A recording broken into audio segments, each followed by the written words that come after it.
আজকে আমি কাঁচা টমেটো দিয়ে অসম্ভব মজার একটা রেসিপি করেছি। এই সিজনে কাঁচা টমেটো দিয়ে এই রেসিপিটা আমি প্রায় করে থাকি, আমার ভীষণ পছন্দের। আর এই রেসিপিটা হলে আমার আর অন্য কোনো কিছু লাগে না, এটা দিয়ে আমি অনায়াসে খেয়ে উঠে যেতে পারি। আর আপনারা যদি এই রেসিপিটা ফলো করে যেদিন বাসায় তৈরি করবেন সেই দিন ভাতের চালের পরিমাণটা একটু বাড়িয়ে দিবেন। আর আজকের রেসিপিটা যদি আপনাদের কাছে ভালো লেগে থাকে তাহলে একটা লাইক কমেন্টস করে শেয়ার দিয়ে দিবেন। আসসালামু আলাইকুম, কেমন আছেন সবাই? আশা করি ভালো আছেন। এখানে আমি চুলায় একটা ফ্রাই প্যান বসিয়ে দিয়েছি আর দিয়ে দিয়েছি 2 টেবিল চামচ সরিষার তেল। তেলের মধ্যে দিয়ে দিয়েছি সামান্য একটু লবণ আর সামান্য একটু হলুদের গুঁড়া। এই তেলের মধ্যে আমি টমেটো আর আলু ভেজে নেব। এখানে আমি 3টা টমেটো 2 ফালি করে কেটে নিয়েছি আর একটা বড় সাইজের আলু স্লাইস করে কেটে নিয়েছি। আলুটা একটু পাতলা করে কেটে নিতে হবে, তা না হলে কিন্তু আলুটা সিদ্ধ হবে না। এই তো টমেটো আর আলুটা দেওয়ার পরে এক পাশ ভেজে নেওয়ার পরে উল্টিয়ে নিয়েছি। এরপর এখানে আমি দিয়ে দিয়েছি 2টা ডিম। ডিমটাকেও আমি 2 ভাগ করে কেটে দিয়েছি। একই সাথে আমি ডিমটাও ভেজে নেব।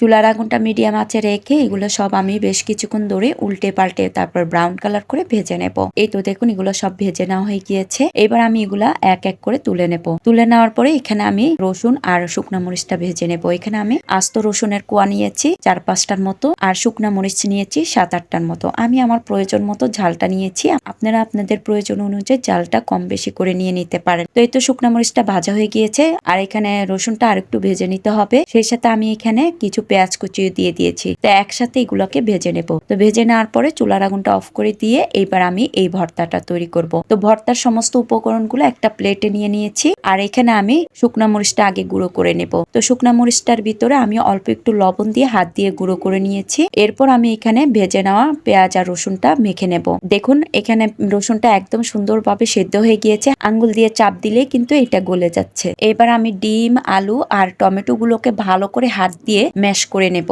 আর এই ভর্তাটা হাতে মেখে খেতে ভীষণই মজার লাগে। আর হাতে মাখা ভর্তার স্বাদই অন্যরকম, যার কোনো তুলনাই হয় না। এই তো ভালো করে হাত দিয়ে ম্যাশ করে মেখে নিয়েছি। মেখে নেওয়ার পরে এর মধ্যে আমি আরো কিছু পেঁয়াজ কুচি দিয়ে দিয়েছি। আর ভর্তার মধ্যে কাঁচা পেঁয়াজ কুচি দিলে ভর্তার স্বাদই আরো দ্বিগুণ বেড়ে যায়। সেই সাথে দিয়ে দিয়েছি কিছু ধনেপাতা কুচি। এবার ভালো করে মেখে নেব। মেখে নেওয়ার পরে সবশেষে দিয়ে দিয়েছি কাঁচা সরিষার তেল। তেলটা দেওয়ার পরে এইবার ভালো করে মেখে এরপর একটা সার্ভিং বলে সার্ভ করে নেব। ব্যাস হয়ে গিয়েছে অসম্ভব মজার টমেটো, আলু আর ডিম দিয়ে ভর্তা। খুবই সহজে আর অল্প সময়ে কিন্তু এই ভর্তাটা তৈরি করা যায়। আর এই ভর্তাটা শীতের সকাল বা দুপুরে গরম ভাতের সাথে বেশ জমে যাবে। তো আজকের আমার এই ভর্তা রেসিপিটা কেমন লেগেছে কমেন্টস করে জানাবেন। আজ এ পর্যন্ত, সবাই ভালো থাকবেন, সুস্থ থাকবেন। আল্লাহ হাফেজ।